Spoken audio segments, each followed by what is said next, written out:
they like to play with numbers. And once you start playing with numbers, you don't quit. You shouldn't expect anything else. I don't know if you guys saw this, but a week or two ago, Warren Buffett sat down for a 2-hour interview with CNBC, and it's mostly about his life and his legacy, and they spoke to his children. It was all very nice.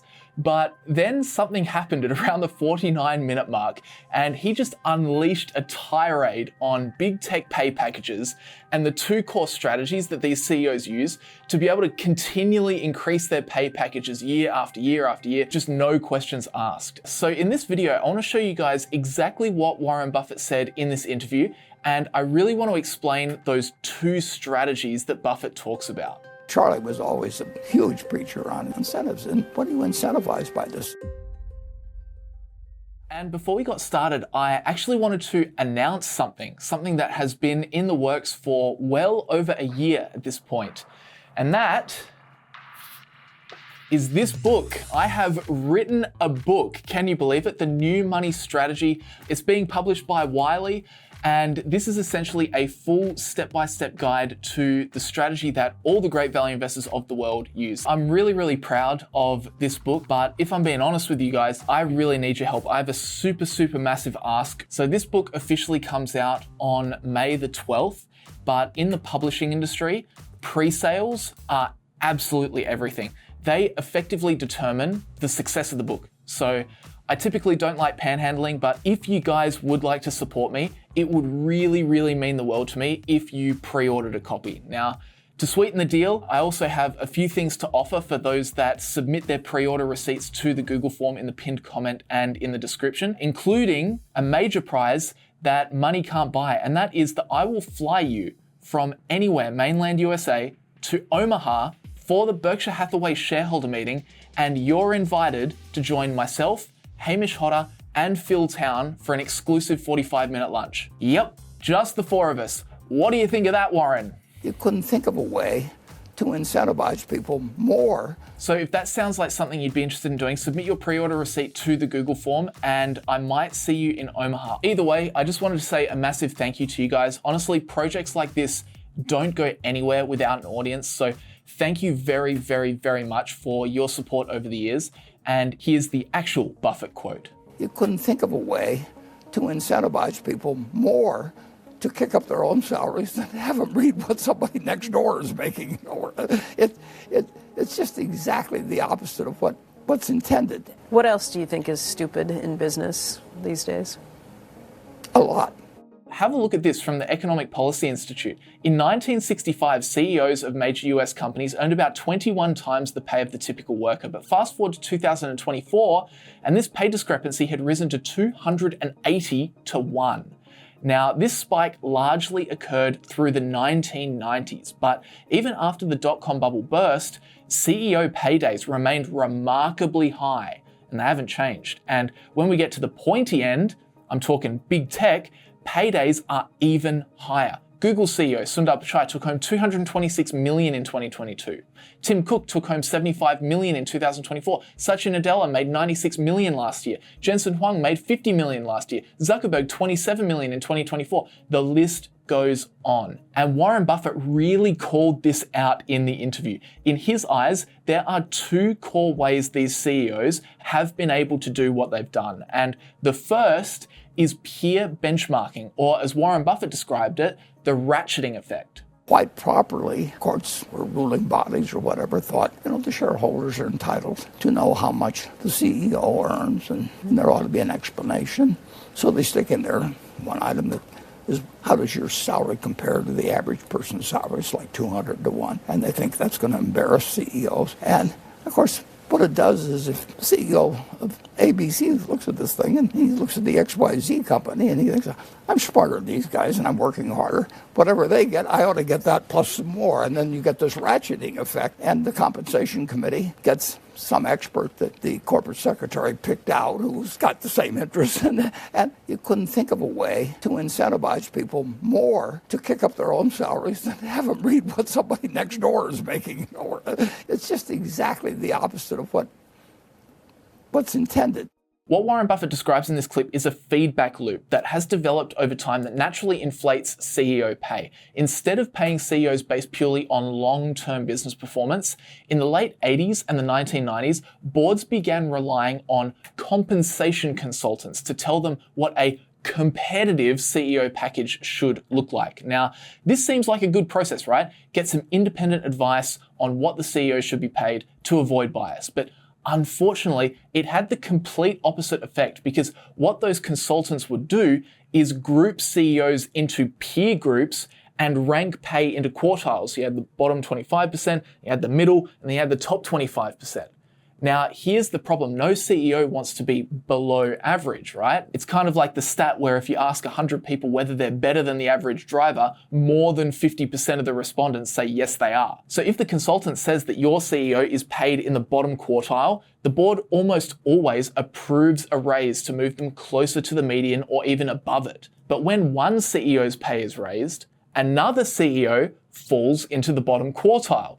Their board then does the same thing, and the cycle repeats. And this is the predominant reason why in the 1990s, you saw a skyrocketing of CEO pay. As the market ran, CEOs and boards continued to assume there is no way that their guy should be in the lowest quartile, and so the game of leapfrog began. It's literally this, but with salaries. And what this did is it took the CEO pay discussion away from business performance. All of a sudden, it wasn't just about how well the company was doing. It was also whether the compensation package looked comparable with their CEO peers.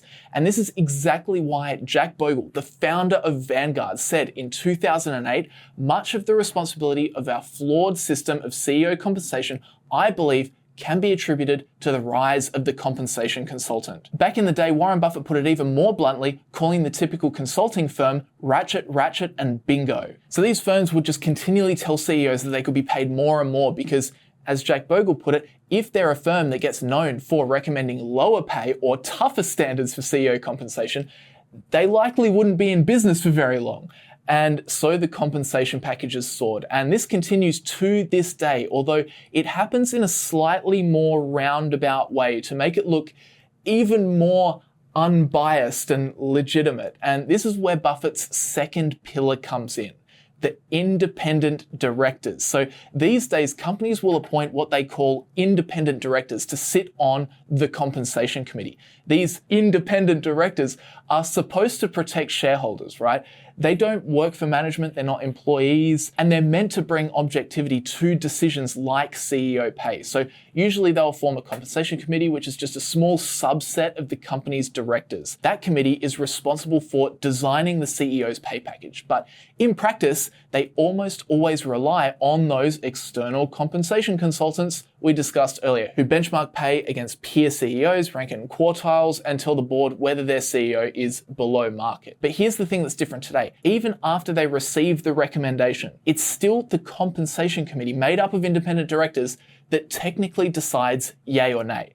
That sounds like a good failsafe, right? If the consultant comes back with something particularly egregious, the independent directors would just step in, do their job, and shoot the pay package down. After all, that's why they're independent, right? Well, in reality, that almost never happens. And this is Warren Buffett explaining why these independent directors might not be as unbiased as shareholders expect. The people who are the independent directors are not independent, usually. The money is useful to them. The money they get for being on the board. Being a director. Yeah. I mean, it's the best job in the world to get $250, $300, maybe even up to $500,000 a year for doing something that's quite pleasant. Usually they give you the transportation and they have cars waiting to take you around everything, and everybody's polite. Everybody'd love that job. I mean, who wouldn't? I mean, if I didn't have any money and somebody said, Warren, how would you like to be a director of the XYZ company, and you'll make $300,000 a year, and all you have to do is show up, meet some other nice people, and just don't burp. Don't say anything. Don't screw it up. I mean, if I go to that meeting, what's going to be in the back of my mind? I know how to get a raise from $300,000 to $600,000 a year, and all I've got to do is when somebody's called to come up with a quote good end quote director, that they say, well, I know this guy in Omaha, he'd be a good director. And now you got two people that are out there that'll recommend you to somebody else because you didn't really cause them any troubles. And if you're the CEO and you wanted to get paid more money and so on. You may put them on your compensation committee as an independent director. And that's the thing. What you find these days is that there are professional directors who don't just sit on one board, but have been recommended from one CEO to the next. And they now sit on multiple company boards where they show up, they nod their heads, they tick yes, they collect their payday, and they move on to the next board meeting. And this is exactly how you end up with banking CEOs being paid $1 million bonuses in times like 2008 when all their stock prices fell by 50% or more. And the whole idea of getting independent directors is that they are independent, that they don't have an interest, and you couldn't have a more obvious interest. You know, if you aren't making any money, you know, you're head of a school someplace or something, but they don't pay you very much and everything. You know, you make $300,000 a year and you can quit that damn school. It's a pain in the neck. And they'll keep you around probably till you're 75. And if you're Berkshire, you might get to be 90 and be on the board, but we don't pay that well.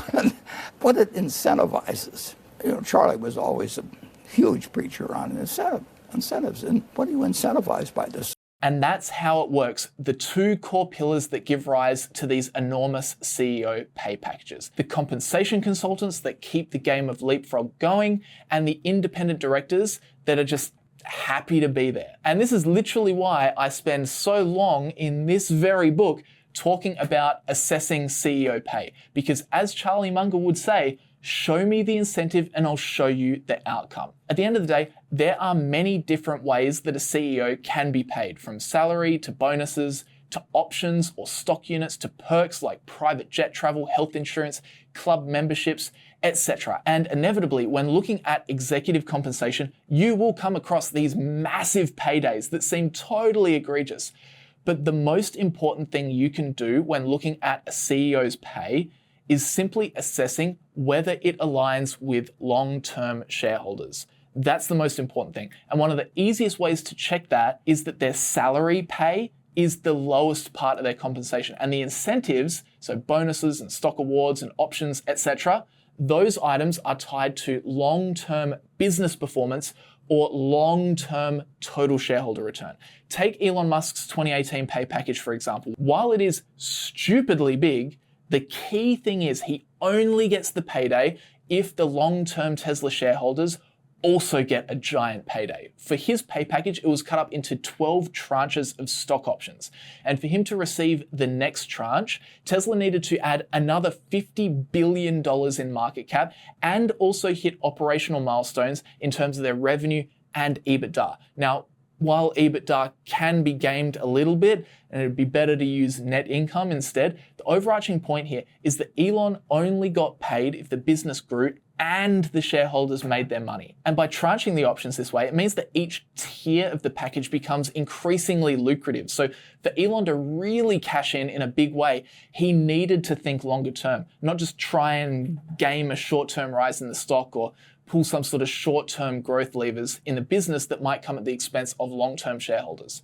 And to his credit, that's exactly what happened. And that's why Elon's pay package ended up being so controversial, because it could be argued both ways. Tesla shareholders were so happy with the outcome, they voted yes to it twice. Meanwhile, everyday punters looked at it and saw, this dude is making $56 billion while the average Tesla employee makes $57,000 in a year. But with that said, let me know your thoughts on CEO pay down in the comments. And please, if you're interested in helping me out and also, getting a great book and also going into the draw to win one of the many pre-order prizes that we have on offer, get your pre-order receipts submitted in the Google form below. Also, on a separate note, spaces are filling up for the 3-day live workshop that I'm hosting with Philtown in Atlanta in March. If you wanted to come hang out with us and 300 other like-minded investors, you can get your free ticket via the link in the description. The 300 is a hard limit because that is the venue size. So